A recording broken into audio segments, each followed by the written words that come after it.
వీరులందరికీ ప్రభువును మన రక్షకుడైన మన పాప విమోచకుడైన యేసుక్రీస్తు నామములో వందనాలు తెలియజేస్తూ ఉన్నాను. నేరుగా మనము దేవుని వాక్యంలోనికి వెళ్దాము. నేను ఆల్రెడీ ఈ మధ్యకి 1, 2, 3 సార్లు రావడానికి దేవుడు కృప చూపాడు. దాన్ని బట్టి దేవునికి వందనాలు. మరి ఒకసారి నాకు ఈ అవకాశం ఇచ్చిన దేవునికి వందనాలు. చిన్న మాట వాక్యాన్ని చదువుకుందాం. పరిశుద్ధ బైబిల్ గ్రంథములో నుండి యెషయా గ్రంథము 48వ అధ్యాయము 11వ వచనాన్ని మనము చదువుకుందాం. యెషయా గ్రంథము 48వ అధ్యాయము 11వ వచనము. నా నిమిత్తమే అలాగు చేసేదను, నా నామము అపవిత్రపరచబడనేలా నా మహిమను మరి ఎవరికి నేనిచ్చువాడను కాను. దేవుడి పరిశుద్ధ వాక్యం మన వినికిడులు ఆశీర్వదించి వాక్యం ద్వారా దేవుడు మనతో మాట్లాడినట్లు చిన్న ప్రార్థన చేసుకుందాం. స్తోత్రము మహాగణుడా, మహోన్నతుడా, పరిశుద్ధుడా, మా యేసునాథ, నీ పరిశుద్ధమైన పాదములకు వందనాలు, స్తుతులు, స్తోత్రములయ్యా.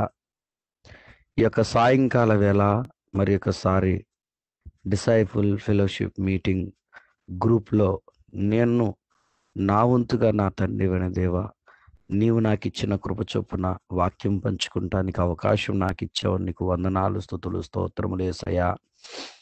అయ్యా నా తండ్రి, దాసుడు తన యజమానుడి చేతి తట్టును, దాసురాలు తన యజమానురాలి చేతి తట్టును చూచున్నట్లు మమ్మల్ని కరుణించి నీ వైపు చూస్తూ ఉన్నాం ప్రభా. నీ దీన సేవకుడు బలహీనుడు, వట్టివాడు, మట్టి నాయన, నర శరీరుడు గనుక, ఏమి మాట్లాడాలో తెలియని వాడు గనుక అయ్యా, చదవబడిన లేఖనమును మీరే దిగివచ్చి నీ దాసుని నోటను మీరు అయ్యా విరిచి వివరించి మాతో అందరితోనూ మాట్లాడండి ప్రభా. వినగలిగే చెవి, గ్రహించగలిగే మనస్సు, లోబడే హృదయం మాకందరికీ దయచేయండి ప్రభా. అయ్యా, విను బుద్ధి మాకు పుట్టించమని బ్రతిమాలుకొనిచు ఉన్నాము మా కన్న తండ్రి. మరి సాయంకాల వేళ పాటలు పాడిన బిడ్డలను బట్టి నీకు వందనాలు. ప్రారంభ ప్రార్థన చేసిన అంకుల్ని బట్టి నీకు వందనాలు.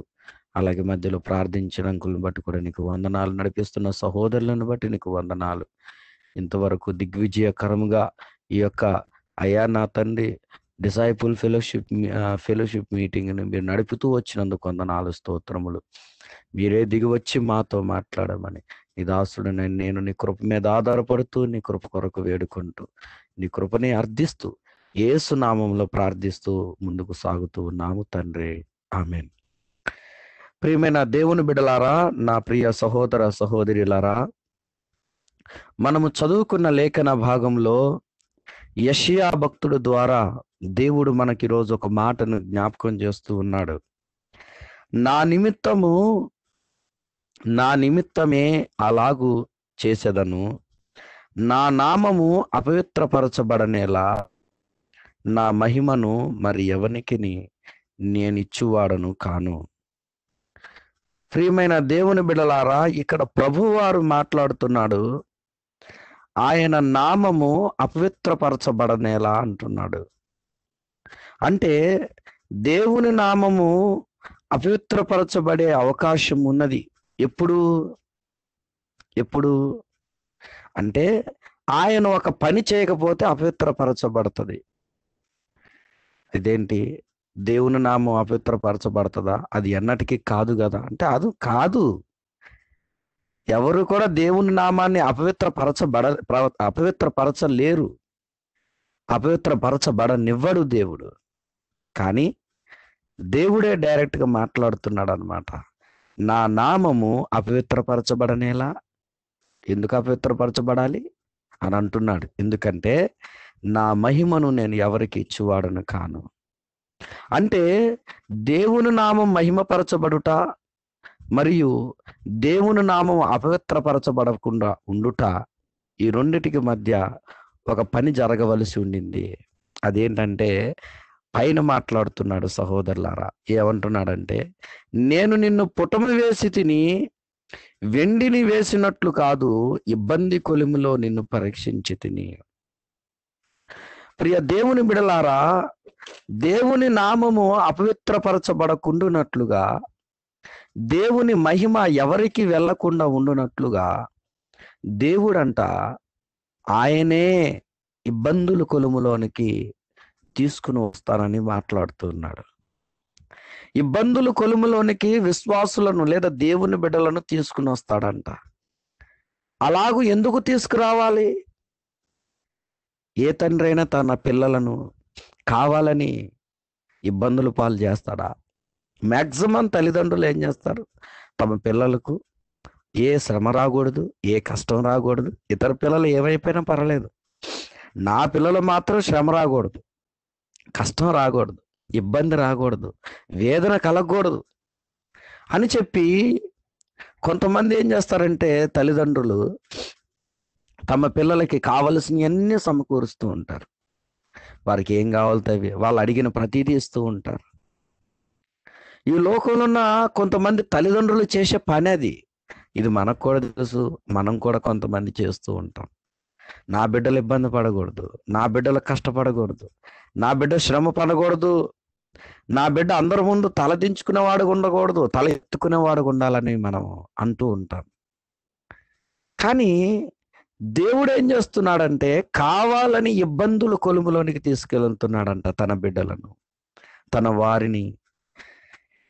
దేవుడే తీసుకుని పోతున్నాడు, దేవుడే తీసుకుని పోతున్నాడు. ఎందుకంటే అలా తీసుకు వెళ్ళని ఎడల దేవుని నామము అపవిత్రపరచబడుతుంది. అమ్మో, ఎంత ఘోరమైన మాట కదా! దేవుని నామం అపవిత్రపరచబడే అంత ఏం జరుగుతుంది? ఏం జరుగుతుంది అంటే దేవుని సన్నిధిలో దేవునితో కూడా నడిచేటప్పుడు, అనగా తన విశ్వాస యాత్ర కొనసాగించడం ప్రారంభించిన నాటి నుండి దేవుడు ఏం చేస్తాడంటే విశ్వాసిని తనకు అనుకూలంగా మార్చుకోవడానికి ప్రయత్నిస్తూ ఉంటాడు దేవుడు. ఎందుకంటే మనము మన ఇష్టానుసారంగా దేవునితో నడవలేము కాబట్టి చాలామంది నేను అనుకున్నట్టుగా దేవునితో నడవాలనుకుంటారు. నేను ఒక ప్లాన్ చేసుకున్న దేవునితో ఎలా చేయాలి ఎలా చేయాలి. కొంతమంది టైం టేబుల్ వేసుకుంటారు. నేను దేవుని కొరకు ఎలా పని చేయాలి, దేవుని కొరకు ఎలా పని చేయాలి, దేవుని కొరకు ఎలా చేయాలి, ఎలా మాట్లాడాలి. మంచిదే, ప్లాన్ చేసుకుంటూ మంచిదే. కానీ అలా ఎందుకు జరగదు? చాలా మంది ప్రయత్నించి ఫెయిల్ అయిపోయిన వాళ్ళు ఉన్నారు. కొంతమంది కావాలని పట్టు చేస్తూ ఉంటారు. ఎంతవరకు చేయగలగలంటే కొంతవరకే చేస్తారు, కొంతవరకే. ఫుల్గా చేయలేరు, టోటల్గా చేయలేరు. ఎందుకంటే ప్రియులారా, దేవుడు తాను పూనుకుని నీ ద్వారా చేపిస్తే తప్ప నీ అంతటికి నువ్వు పూనుకుంటే దేవుని నామానికి మహిమ రాదు. ఎందుకు తెలుసా? నీ అంతటికి నువ్వు చేస్తే ఆ ఘనత నీకొస్తుంది, దేవుడికి రాదు. హల్లెలూయా. దేవుడు అంటున్నాడు తన మహిమను తాను ఎవరికి ఇవ్వడు, తన ఘనతని తాను ఎవరికి ఇవ్వడు.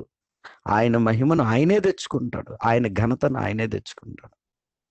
ఆయన తెచ్చుకోవడానికి చేసే పని ఏంటంటే మనలను ఇబ్బందుల కొలిమి గుండా నడిపిస్తాడంట. ఇబ్బందుల కొలిమి గుండా. అలా ఇబ్బందుల కొలిమి గుండా నడిపించబడడానికి ఇంకొక రీజన్ ఏంటి? నామం అపవిత్రపరచబడకూడదు. అపవిత్రపరచబడడం ఎలా జరుగుతుంది? చాలా మంది అంటారు, అవును, మన ఇబ్బందుల పాలైతే దేవునికి పరిశుద్ధత కలుగుతుందా, లేదా పరిశుద్ధ నామంగా మనం ఆయన్ని ఆరాధించగలుగుతామంటే నిజమే ప్రియులారా. ఇది ఇబ్బందుల కొలుములో గుండా నడిచే వారికి మాత్రమే తెలుస్తుంది, మిగతా వాళ్ళకి తెలియదు. ఆత్మీయ అనుభవంలో కొన్ని ఆత్మ సంబంధమైన విషయాలు ఆత్మ సంబంధమైన విషయములతోనే సరి చూసుకుంటేనే తెలుస్తుంది, మిగతా వాళ్ళకి తెలియదు. అందుకనే కొరింథీయులకు రాసిన పత్రికలో అపోస్తలుడైన పౌలు ఎలాగో మాట్లాడుతున్నాడు, శరీర సంబంధులైన వారు దేవుని మాటలను గుర్తుపట్టడము అసంభవము, ఆధ్యాత్మిక జీవితంలో కొంత అనుభవం లేని వారు ఈ విషయాలు అర్థం చేసుకుంటాం కష్టం. అందుకనే పౌలు భక్తుడు ఏమంటున్నాడు? 1 కొరింథీయులకు రాసిన పత్రిక 2వ అధ్యాయం 13వ వచనము, మనుష్య జ్ఞానము నేర్పు మాటలతో కాక ఆత్మ సంబంధమైన సంగతులను ఆత్మ సంబంధమైన సంగతులతో సరిచూచుచు ఆత్మ నేర్పు మాటలతో వీటిని గూర్చియే మేము బోధించుచున్నాము. సరిచూసుకోవాలి. ఆత్మ సంబంధమైన వ్యక్తికి మాత్రమే మాటలు అర్థమైతే మిగతా వాళ్ళకి అర్థం కావు, ప్రకృతి సంబంధులకు అర్థం కావు. ఆత్మ సంబంధి అయిన వ్యక్తికి నిజమే, దేవుని నామము పరిశుద్ధమైనది అనేది శ్రమల గుండా నడిచే వారికి మాత్రమే తెలుస్తుంది, మిగతా వాళ్ళకి తెలియదు. బాధల గుండా నడిచే వారికి మాత్రమే తెలుస్తుంది. ఇంకొక చిన్న క్లారిఫికేషన్, బాధల గుండా నడిస్తే దేవుని నామం పరిశుద్ధమైందని మనకు తెలుస్తుంది అనుకుంటే మనంతటికి మనం బాధలు తెచ్చుకుందామా? No no no no. దేవుడు అది కాదు కోరుకునేది. ఆయన రప్పిస్తాడు కొన్ని బాధలు నీకు, ఆయనే కొన్ని ఇబ్బందులు నీకు తీసుకొస్తాడు. అందుకనే అపోస్తుడైన పేతురు భక్తుడి ద్వారా మొదటి పేతురు రాసిన పత్రికలో ఒక మాట దేవుడు అంటాడనమాట. ఏమంటాడంటే చూద్దాం, 1వ అధ్యాయము 6వ వచనం. ఇందువలన మీరు మిక్కిలి ఆనందించుచున్నారు గాని అవసరమును బట్టి నానా విధములైన శోధనల చేత ప్రస్తుతము కొంచెము కాలము మీకు దుఃఖము కలుగుచున్నది. దేనిని బట్టి? అవసరమును బట్టి. అవును ప్రియులారా, అవసరమును బట్టి కొంత మనము శోధన గుండా నడవవలసి ఉండింది, బాధల గుండా నడవవలసి ఉండింది. అలాగే ఇబ్బందుల కొలుములోనికి వెళ్ళాలి. కొంతమంది ఎలాగా అవుతారంటే, దేవుని నామం అపవిత్రపరచబడనేలా అని అంటున్నాడు కదా. ఎందుకు అపవిత్రపరచబడుతుంది అంటే, నీవు హెచ్చించబడితే దేవునికి అవమానమే. నువ్వు ఎప్పటికీ హెచ్చించబడలేవు నీ అంతటికి నువ్వు. చాలా మంది అనుకుంటారు, నేను ఇట్లా చేస్తున్నా, అట్లా చేస్తున్నాను. అది నీ భ్రమ. సాతానుగాడు ఉత్తునే కొట్టి పడేస్తాడనమాట. ఏనాటికి కూడా యేసయ్య సహకారం లేకుండా, యేసయ్య లేకుండా ఏ వ్యక్తి కూడా తన్ను తాను దేవునికి మహిమకరంగా మారలేడు. కొంతమంది ఏం చేస్తారంటే, విశ్వాస యాత్రలో కొన్ని ఇబ్బందులు కలుగుతున్నాయి అనుకోండి, ఆ ఇబ్బందులు ఏం చేస్తారంటే, ఇది దేవుడు తీసుకొచ్చాడు అనే గ్రహింపు ఉండదు. దైవజనుడు చెప్తాడు, అయ్యా ఇలా ఇబ్బంది వచ్చిందయ్యా, బాధ వచ్చిందయ్యా, కష్టం వచ్చిందయ్యా, దీని నుండి విడిపించబడాలని ప్రార్థన చేయండి అయ్యా అని దైవజనుడి మీద వేసేస్తారు, పాస్టర్ గారి మీద వేసేస్తారు. మీరు ప్రార్థన చేయండి అయ్యా, ఈ సమస్య నుంచి నాకు విడుదల. అదేంటి? ఆ ఇబ్బంది వచ్చింది ఎవరికి? ఆ శ్రమ వచ్చింది ఎవరికి? ఆ బాధ వచ్చింది ఎవరికి? దైవజనుడు ప్రార్థన సపోర్ట్ చేస్తాడు. అయ్యా కొంచెం ప్రార్థన చేస్తూ ఉండండి అయ్యా, నేను కూడా ప్రార్థన చేసుకుంటున్నాను అయ్యా. ఈ మాట ఎలా ఉంటుంది? మీరు ప్రార్థన చేయండి అయ్యా, ఆ శోధన తొలగిపోద్ది. ఇది ఎలా ఉంది? చాలామంది తమ్మును తాము శోధనను సహించి ధన్యులు కావాలని ఇష్టపడట్లేదు ప్రియులారా. ఇది ఘోరమైన బాధాకరమైన విషయం, దేవునికి బాధాకరమైన విషయం. చాలా మంది శోధింపబడిన సువర్ణం వల్ల మారటానికి ఇష్టపడట్లేదు. శ్రమ కలగతంతోటనే దైవజను విషయం, బాధ కలగతంతోటనే తోటి విశ్వాసికి చెప్పడం. ఆ బాధను కొంత భరించాలి. అసలు దేవుడు దీన్ని ఎందుకు నా జీవితంలో ఎలా చేశాడని వెయిట్ చేసి పరీక్షించి దేవుని పాదాలు పట్టుకుని ఆ శోధనను జయించుకుంటూ ముందుకు వెళ్ళి దేవుని నామమును, పరిశుద్ధ నామమును, ఇదిగో దేవుని శక్తి వలన నేను దీన్ని జయించానని, ఆయనది ఘనమైన నామమని ఆయన మహిమపరిచేవారుగా ఆయన ఉండాలని ఆశపడుతుంటే చాలా మంది మాత్రం ఆ శ్రమను భరించటానికి ఇష్టపడట్లేదు, ఆ బాధను భరించటానికి ఇష్టపడట్లేదు. దేవుడి మీద సనుగు, లేకపోతే పక్కనున్న సేవకుడి మీద వేసేయటం. ఒకవేళ దైవజనుడు ప్రార్థన చేశాడు అనుకోండి, ఆ శ్రమ తొలగిపోతే మహిమ ఎవరికి? దైవజనుడికా?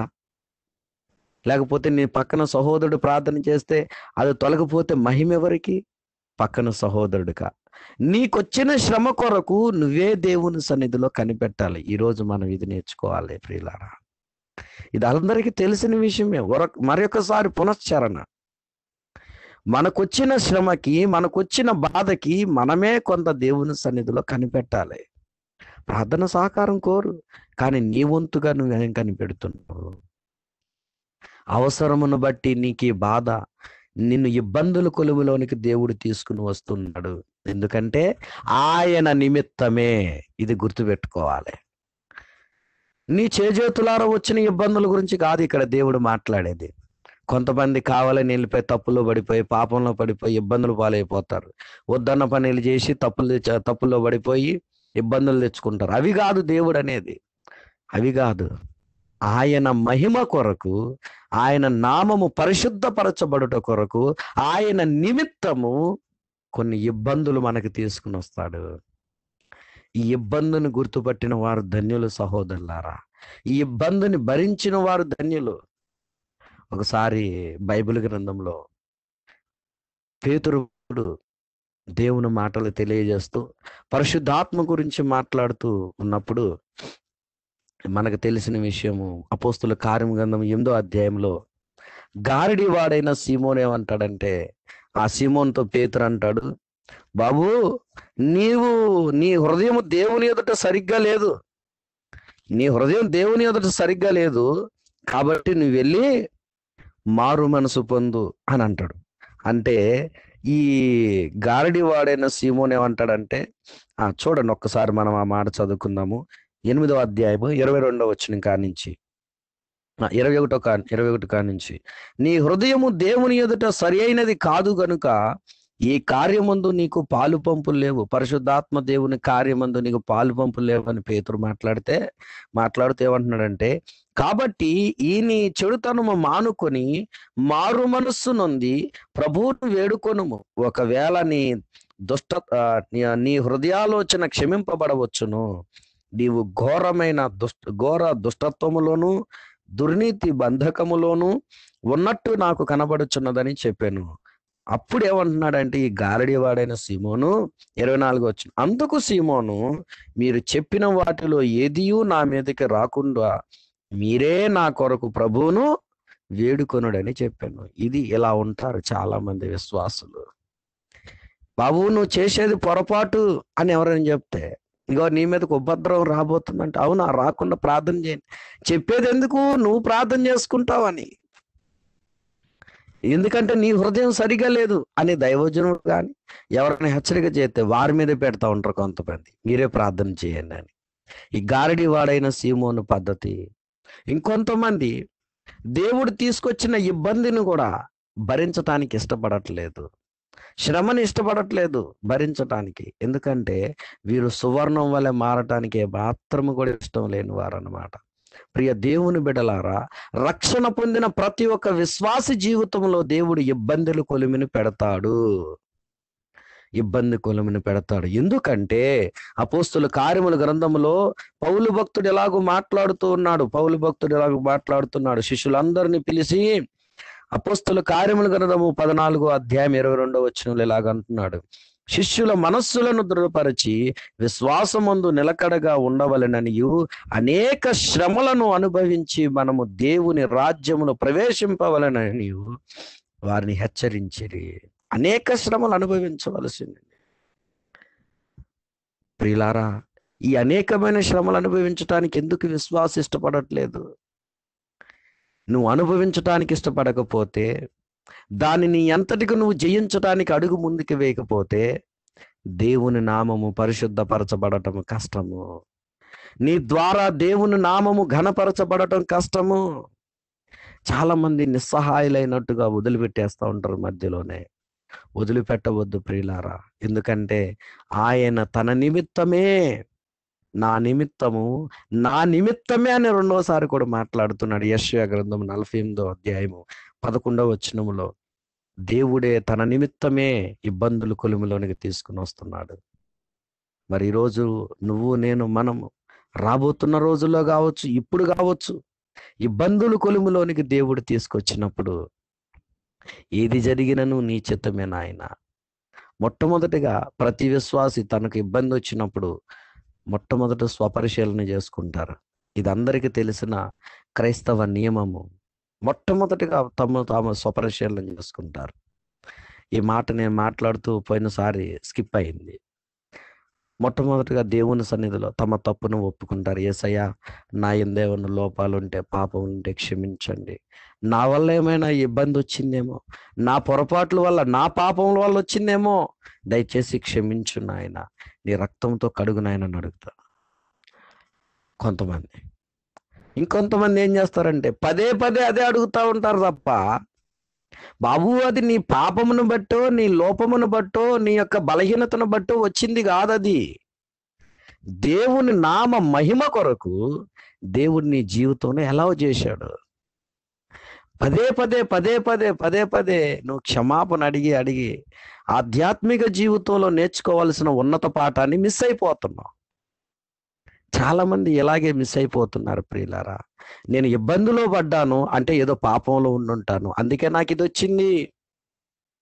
ఒక దైవజనుడు, మంచి దైవజనుడు అనమాట, అనేక ఆత్మలు సంపాదించాడు, మంచి ప్రార్థనాపరుడు, అనేక సంఘాల స్థాపకుడు.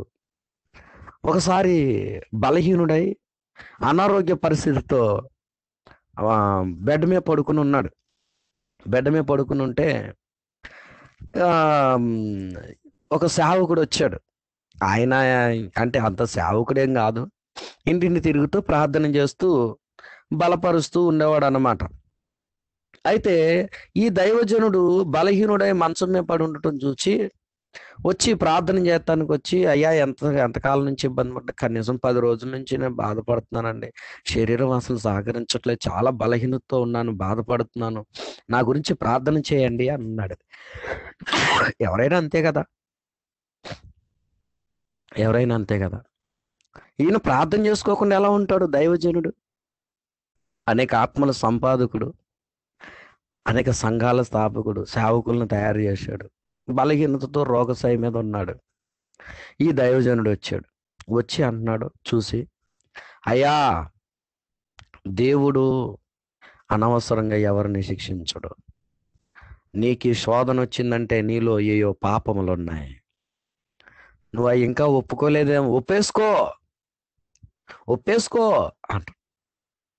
ఆయన 10 రోజుల నుంచి మంచం మీద పడి ఉండి దేవుని పాదాలు పట్టుకుంటూనే ఉన్నాడు.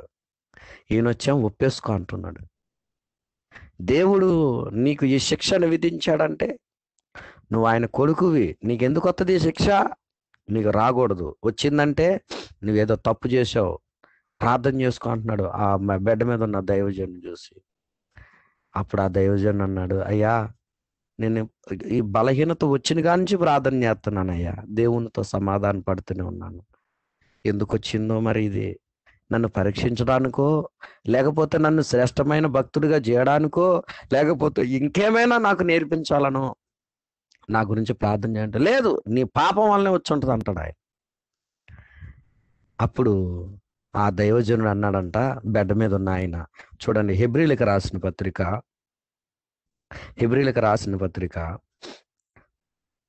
12వ అధ్యాయము 8వ వచనాలు, 7-8 వచనాలు మనం చదువుకుందాం. శిక్షాఫలము పొందుటకై మీరు సహించుచున్నారు, దేవుడు కుమారులనుగా మిమ్మల్ని చూచుచున్నాడు, తండ్రి శిక్షింపని కుమారుడెవడు అనగానే ఆయన కంగు తిన్నాడు. అమ్మ బాబాయ్, దేవుడు శిక్షించే కుమారుడు ఉంటాడనమాట. అవును, దేవుడు శిక్షించని కుమారుడు ఎవడు? ప్రతి ఒక్కరిని శిక్షిస్తాడు. దేనికోసం? శ్రేష్టమైన వారిగా చేయడానికి. శిక్ష అంటే పట్టుకుని చంపేస్తాడు, కొట్టేస్తాడని కాదు. ఇబ్బందులు కొలిమిగుండా నిన్ను తీసుకుని వచ్చి నిన్ను శ్రేష్టమైన భక్తుడిగా, తనకి మహిమకరమైన వాడిగా, తనకి ప్రతినిధిగా చేసుకోవడానికి నిన్ను కొంత శిక్షిస్తూ ఉంటాడు. ఆ తర్వాత ఏమంటున్నాడు చూడండి, 8వ వచనం, కుమారులైన వారందరూ శిక్షలో పాలు పొందుదురు, మీరు పొందని ఎడదు దుర్బీజులే గాని కుమారులు గారట. అంటే ఏంటి? దేవుని కుమారులందరూ కూడా, దేవుని బిడ్డలందరూ కూడా తప్పకుండా దేవుని శిక్షలో ఉండాల్సిందే, దేవుని యొక్క ఇబ్బందుల కొలుములో ఉండాల్సిందే. ఎందుకంటే నువ్వు దుర్బీజుడు కాకుండా ఉండాలంటే, అంటే అర్థం ఏంటి ప్రియులారా? నువ్వు వేరే విధంగా పుట్టినోడు కాకుండా ఉండాలంటే, అంటే అక్రమంగా వచ్చినోడు కాకుండా ఉండాలంటే, నీ యొక్క జన్మము పరిశుద్ధమైనదిగా ఉండాలంటే, యేసు రక్తము చేత నువ్వు రక్షించబడిన వాడుగా ఉండాలనంటే, నువ్వు తప్పకుండా శిక్షలో పాలు పంచుకోవాలి. ఎందుకంటే ఆయన నామము పరిశుద్ధమైనది. నీవు బాధపడకుండా, ఇబ్బంది పడకుండా నీకు పరిశుద్ధత రాదు. మనకందరికీ తెలుసు, వెండి ఉంటుంది. వెండిని మనం ఎంత కాలిస్తే అందులో ఉన్న మస్తు అంత బాగా బయటకు వచ్చేస్తుంది, అంత బయటకు వచ్చేస్తా ఉంటుంది. వెండిని కాల్చే కొందుకు అది పరిశుద్ధమైతా ఉంటుంది, అలాగే బంగారాన్ని కాల్చే కొందుకు పరిశుద్ధమైతా ఉంటుంది. అక్కడ అదే అంటున్నాడు, నేను నిన్ను పుటము వేసి తిని వెండిని వేసినట్లు కాదు. వెండిని వేసినట్లు కాదు. వెండిని పుటం వేస్తారు దేని గురించి? దాంట్లో ఉన్న మస్టుని తీసుకురావడానికి. కానీ ఇక్కడ ఇబ్బందుల కొలుములో దేన్ని పెట్టాడంటే, ఎందుకు పెట్టాడంటే నీకు భక్తి జీవితాన్ని నేర్పించడానికి. వెండిని పుటము వేసేది దేనికోసం అంటే దాంట్లో ఉన్న మస్టును బయటికి తేవడానికి. దేవుడు ఇబ్బందులు పాలు చేసేది ఎందుకంటే, ఇబ్బందులు కొలుముకుండా నిన్ను ఎందుకు నడిపిస్తున్నాడంటే నిన్ను ఒక యోగ్యమైన, పరిశుద్ధుడైన, నీతిమంతుడైన, యథార్థవంతుడైన వ్యక్తిగా తయారు చేసుకోవడానికి, నీ జీవితంలో అనేక అనుభవాలు కూడా నిన్ను నడిపించడానికి, నీ అంతటిగా నీవే నీ పాపములు జయించే శక్తి, సామర్థ్యం నువ్వు పొందుకున్నట్లుగా దేవుని సహాయముతో. చాలాసార్లు ప్రారంభంలో భక్తి జీవితంలో మనం ఏం చేస్తామంటే కొన్ని తప్పులను జయించడానికి మనమే ప్రయత్నం చేస్తాం, తర్వాత ఫెయిల్ అయిపోతూ ఉంటాం. నేను మొట్టమొదటిలోనే చెప్పాను, మనం ప్రయత్నించినంతసేపు మనకి ఫలితం అనేది అరకొరగానే వస్తూ ఉంటుంది. ఫస్ట్లో నేను జయించేసాను అనుకుంటాం, కానీ రాను రాను రాను రాను భక్తి జీవితంలో ఈ శోధన జయించలేక, దానిని చేయకుండా ఉండలేక నలిగిపోతారు ప్రియులారా చాలామంది విశ్వాసులు. అందుకనే భక్తి జీవితంలో దేవుడి మీద డిపెండ్ అవటం అలవాటు చేసుకోవాలి. నా వల్ల ఏది కాదు నాయన, నీ వల్లనే అవుతుంది.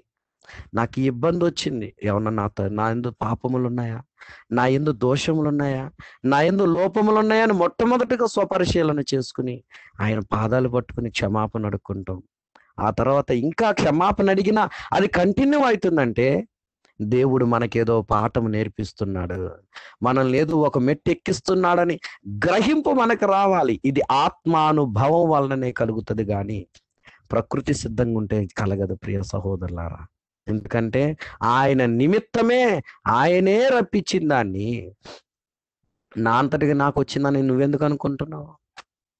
సో దేవుని బిడ్డలారా, ఏది దేవుడు రప్పించిన ఇబ్బందుల కొలుమో, ఏది నీ అంతటికి నీకు వచ్చిన ఇబ్బందో నువ్వు గ్రహించే మనసు నీకు ఉండాలి. నువ్వు గ్రహించే మనసు నీకు ఉండాలి. ప్రియ దేవుని బిడ్డలారా, ఈరోజు దేవుడు మనతో సూటిగా మాట్లాడుతున్నాడు, స్పష్టంగా మాట్లాడుతున్నాడు. ఇబ్బంది కలగక మునుపు మనకి దేవుని యొక్క గొప్పతనం ఏంటో తెలియదు. మనం శ్రమ పడక మునుపు దేవుని గొప్పతనం మనకు తెలియదు. మన ద్వారా దేవునికి మహిమ రాదు. ఇది కరెక్ట్, ఇది గుర్తుపెట్టుకోవాలి మనం అందరం.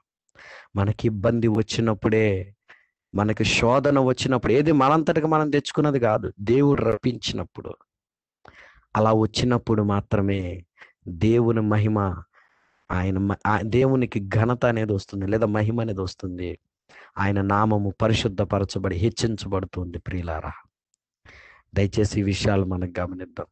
చాలామంది చాలా విషయాల్లో దేవుని సన్నిధిలో పట్టుకుని పదే పదే నా పాపాలు క్షమించు, నా పాపాలు క్షమించు, నా పాపాలు శోధన వచ్చింది దేనికోసం? నువ్వేం తప్పు చేసావు అంటే ఏదో చేసావు, ఏం చేసావు అంటే ఏం తెలియదు, ఏదో చేసావు. పదే పదే అదే అడుక్కుంటూ నన్ను క్షమించయ్యా. ఆ వచ్చిన ఇబ్బంది దేవుడు తీసుకొచ్చిందా, లేకపోతే నీ అంతటికి నీకు వచ్చిందా? గుర్తుపట్టట్లేదు చాలా మంది. అందుకనే భక్తి జీవితంలో చాలా మంది ఉన్నత స్థానాలకి వెళ్ళలేకపోతున్నారు. ఇంకా చైల్డిష్ మెంటాలిటీ, ఇంకా భక్తి జీవితంలో ఓనమాలే నేర్చుకున్నట్టు ఉంటున్నారు. ప్రియులారా, పాప క్షమాపణ అనేది ప్రథమమైన మెట్టు ప్రతి ఒక్కరికి. మొట్టమొదటి చేయవలసిందే అది, కానీ అదే మొత్తం అంతా చేయకూడదు ప్రియులారా. మొత్తం అంతా అదే కాదు. నీలో ఒక పాపము, ఒక బలహీనత, లేకపోతే ఒక లోపం ఉన్నట్లయితే దేవుని సన్నిధిలో నువ్వు ఒప్పుకోవటంతో దేవుడు దాని నుండి నిన్ను విడిపిస్తాడు, నిన్ను క్షమిస్తాడు, తన రక్తంతో కడిగి నిన్ను పరిశుద్ధపరుస్తాడని నమ్మకం నీకు ఉంది. నువ్వు క్షమాపణ అడిగి క్షమించాడు, అయినా ఆ ఇబ్బంది నీకు వస్తూ ఉంది అంటే ఇది దేవుడే రప్పించిందని గ్రహింపు కలిగి దేవా, నీవే నా జీవితం ఇది రప్పించావు, ఎందుకంటే నాకేం తెలియట్లేదు, నేను ఎలాగ దీని నుండి బయటికి రావాలో తెలియట్లేదు, కానీ నీ పాదాలు పట్టుకుంటున్నానయ్యా అని దేవుని పాదాలు పట్టుకుంటే దేవుడు తప్పకుండా ఆ యొక్క ఇబ్బందులు కొలిమికుండా మనల్ని నడిపిస్తూ ముందుకు తీసుకెళ్తాడు. ప్రియులారా, ఒకానొక సమయం వస్తుంది, శోధింపబడిన మీదట నేను సువర్ణం వలె ప్రకాశించదనని యోబు భక్తుడి సాక్ష్యం, యోబు గ్రంథంలో చెప్పబడిన సాక్ష్యం లాగా మనం సువర్ణం వలె ప్రకాశిస్తాము. ఈ విషయం పట్ల మనకు ఒక స్పష్టత ఉండాలి ప్రియులారా. ఇబ్బందులు కొలిమి వచ్చినప్పుడు కంగారు పడొద్దు.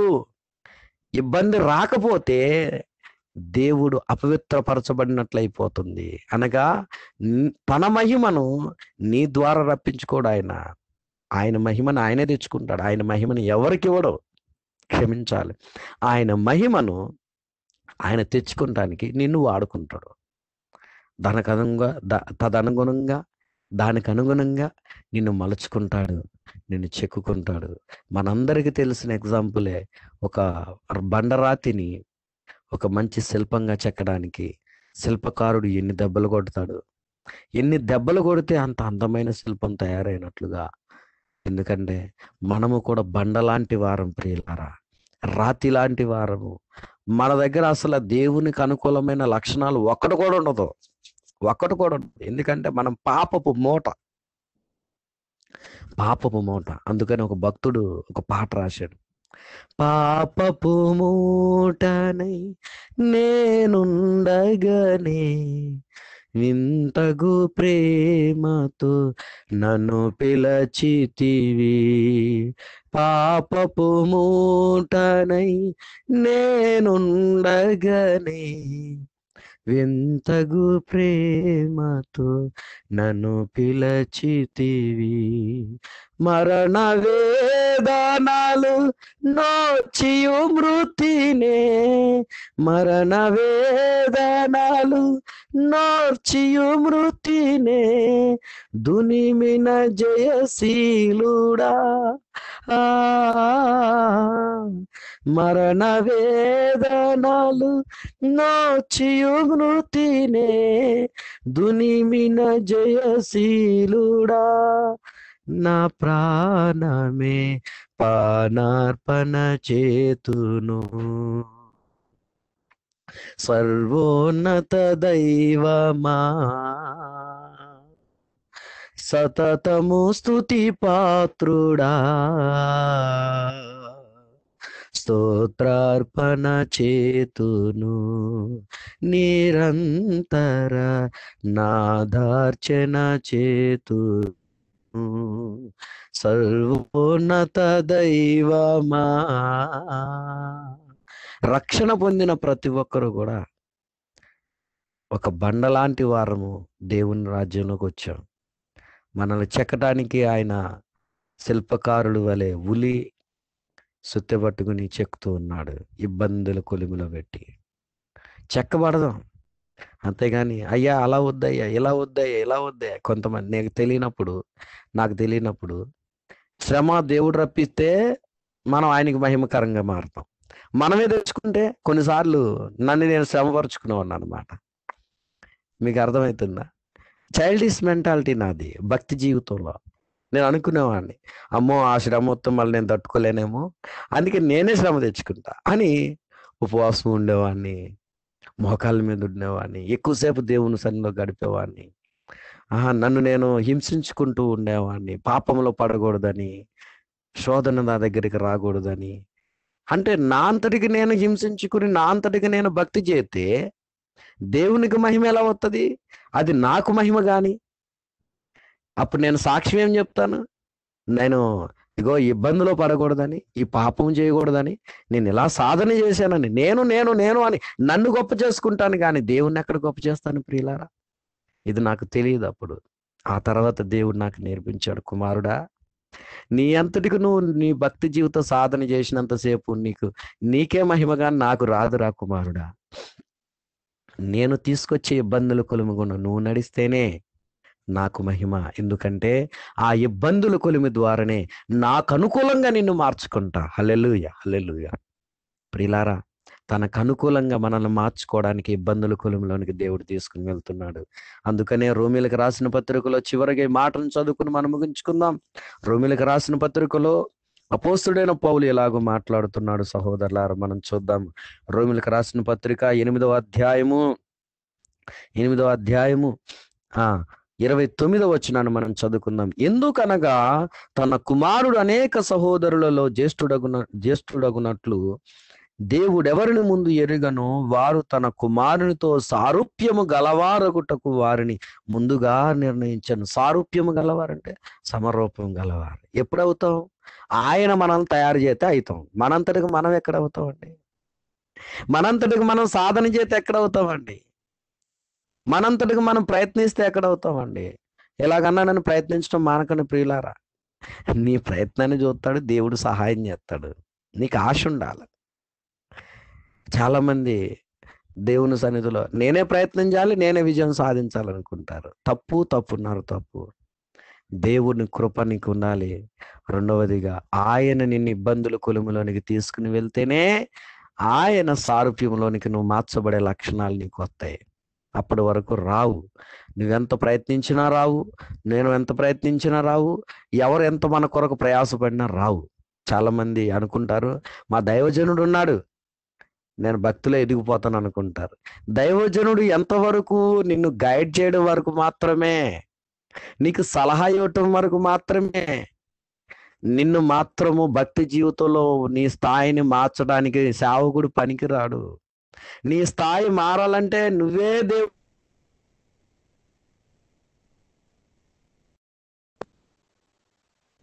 హల్లెలూయా. నీ భక్తి జీవితంలో నీ స్థాయి మారాలంటే నువ్వే దేవుని పాదాలు పట్టుకోవాలి. ఇంకెవరు పట్టుకున్నా నీ భక్తి జీవితంలో నువ్వు ఎదగటం ఉండదు. చాలా మంది అంటారు, నేను ఆత్మీయ జీవితంలో ఎదగాలని ప్రార్థన చేయను అంటారు, కానీ వీళ్ళు మాత్రం ఎదగటానికి ప్రార్థన చేయరు. నేను దేవునితో కలిసి నడవాలనుకుంటున్నాను, ప్రార్థన చేయను అంటారు, కానీ వీళ్ళు మాత్రం ప్రయత్నం చేయరు. చెయ్యాలి. మనము ప్రయత్నిస్తూ దేవుని పాదాలు పట్టుకుంటే తప్పకుండా మన ఆశను చూసి దేవుడే తన కృప కలిగిన హస్తము చేత మనల్ని నడవటానికి కొన్ని ఇబ్బందులు గుండా నడిపిస్తాడు సహోదరులారా. అప్పుడు ఆటోమేటిక్గా దేవుని సారూప్యత మనకు వచ్చేస్తుంది. దేవుని నామము మన ద్వారా ఘనపరచబడుతుంది, మహిమపరచబడుతుంది, పరిశుద్ధపరచబడుతుంది. ఎందుకంటే ఆయన నామము ఆయన పరిశుద్ధపరచబడకుండా ఊరుకునే ఉండడు. చాలా మంది పరిశుద్ధపరచబడడానికి ఇష్టపడట్లేదు సహోదరులారా. అలాగే ఇబ్బందుల కొలుములోనికి రావడానికి ఇష్టపడకపోవడమే దేవుని నామం పరిశుద్ధపరచబడడానికి ఇష్టపడకపోవడం. నువ్వు ఇబ్బందుల కొలుములోనికి రావడానికి ఇష్టపడుతున్నావా? దేవుని ఇబ్బందుల కొలుములోనికి అయితే దేవుని నామం పరిశుద్ధపరచబడడానికి నువ్వు ఇష్టపడినట్లే, ఆయన నామం ఘనపరచబడడానికి నువ్వు ఇష్టపడినట్లే. సో మనం అందరము ఆయన శిక్షకు లోబడదాము. మనము దుర్బీజులుగా ఉండవద్దు. దేవుని కుమారులైన వారందరూ ఆయన శిక్షలో పాలు పొందుకుంటూ ఆయన ఇబ్బందులు కొలుముకుండా మనం నడుస్తూ శ్రేష్టమైన భక్తులుగా దేవుని నామం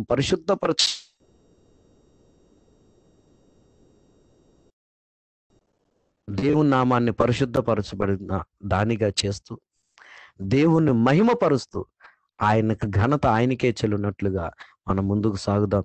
దేవుడి మాటలు మనవి అందరూ మోకరించి తలలు వంచి కళ్ళు మూసుకుని చిన్న ప్రార్థన చేద్దాం. చిన్న ప్రార్థన చేసి దేవుని పాదాలు పట్టుకుందాం.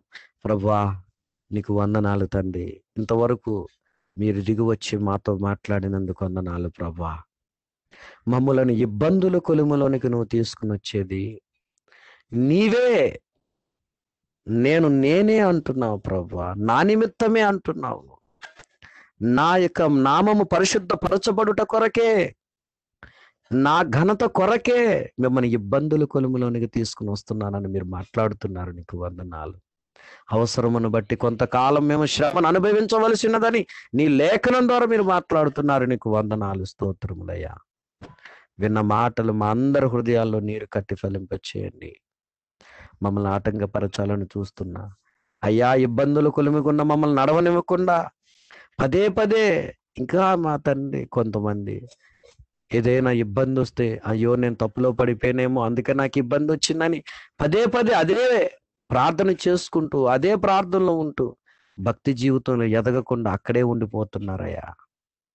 మా సహోదరులు కానీ ఇంకెవరు గారా భక్తి జీవితంలో ఇబ్బంది వచ్చిందంటే మొట్టమొదటగా మా ప్రారంభ ప్రార్థన, నేనేమైనా తప్పు చేశానా యేసయ్యా అని అడగటం, క్షమాపణ అడిగిన తర్వాత ఇంకా అది ఇబ్బంది తొలగిపోతే, నా ప్రభువా, ఇది నా జీవితంలో నువ్వు తీసుకుని వచ్చావు, దీన్ని తట్టుకుని దీని ద్వారా నీ నామమును మహిమపరచడానికి నాకు సహాయం చేయమని నీ ఉద్దేశమును గుర్తించి ప్రార్థన చేసే ఆ మనస్సు, ఆ ఆధ్యాత్మిక పరిపక్వత, ఆత్మానుభవము చేత ఆత్మ విషయాలను గుర్తించే కృప నీ బిడలకు, నాకు, మాకందరికీ దయచేయమని, ఆత్మీయ జీవితంలో ఉన్నత స్థానాలు మేము అధిరోహించినట్లుగా అయ్యా, నీకు సమానమైన సారూప్యము గలవారిగా మేము అవ్వాలంటే మేము తప్పకుండా శిక్షలో పాలు పొందాల్సిందే.